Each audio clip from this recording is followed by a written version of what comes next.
So at my dad's place, I discovered um, some vintage photographs, and here is just a selection of them. And yeah, many of these I've got no idea who they are. They're certainly from a long time ago, early 20th century. Many of them will be based down in Cornwall, but some of these I found very inspiring and have based some of my recent work off of them. So, for example,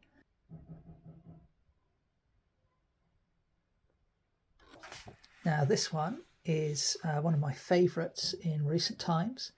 So, inspired by the vintage photo, I selected this guy and decided to take a very minimalist treatment.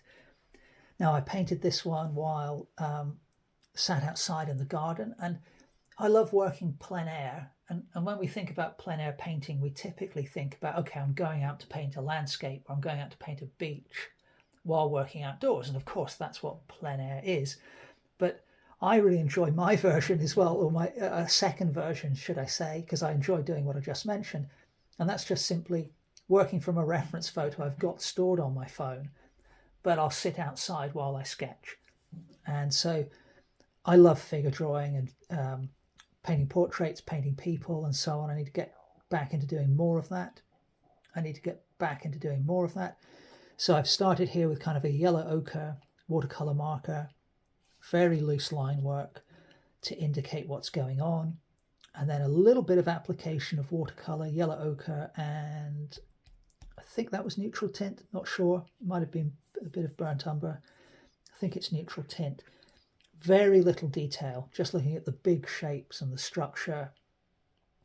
And for me, this is almost like a mask, this face, but at the same time, I feel it looks human enough, and there's almost an expression you can read into it.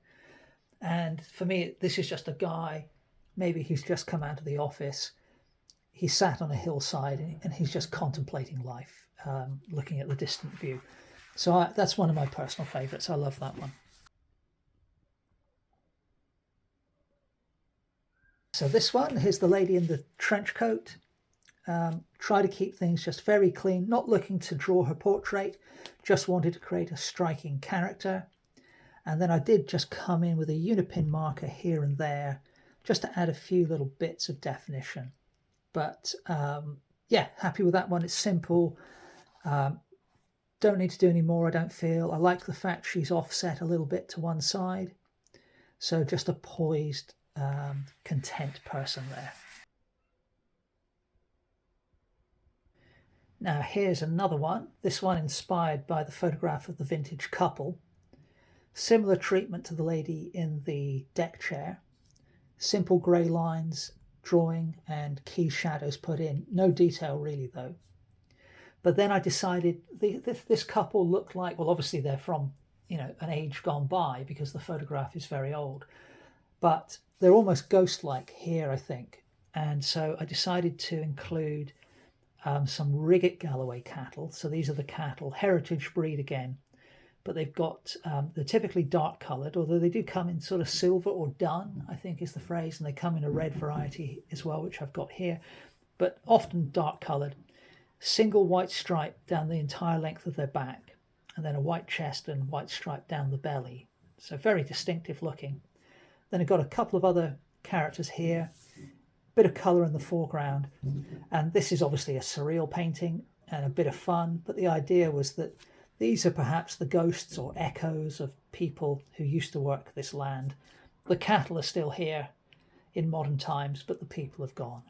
And I don't know, it's kind of a weird painting, but I quite like the feel of this one.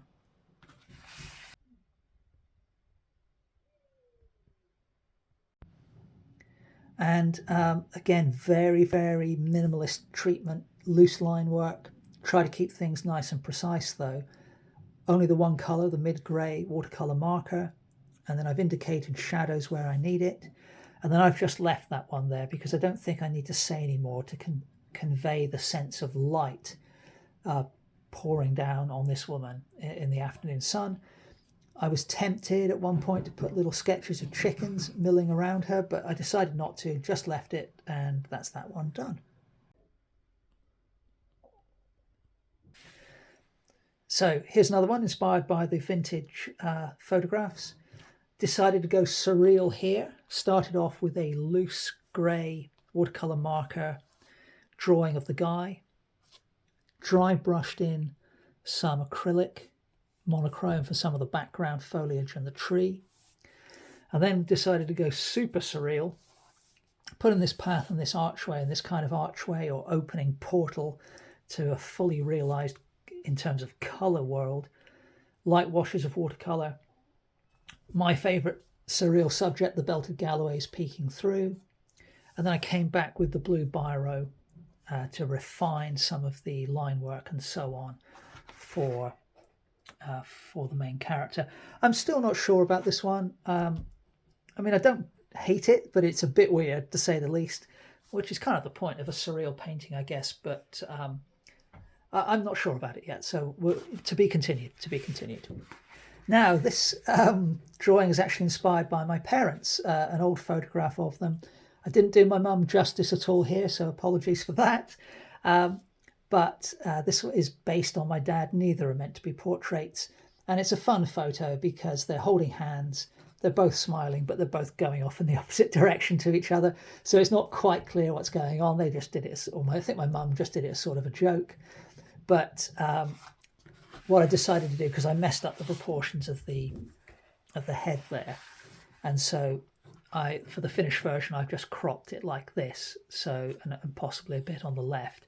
So the idea is you can kind of read your own story into what's going on, and in this version, because you can't see that the woman is smiling, are they fighting, or are they just having some fun? So I think that's quite a nice little tension to add to the drawing.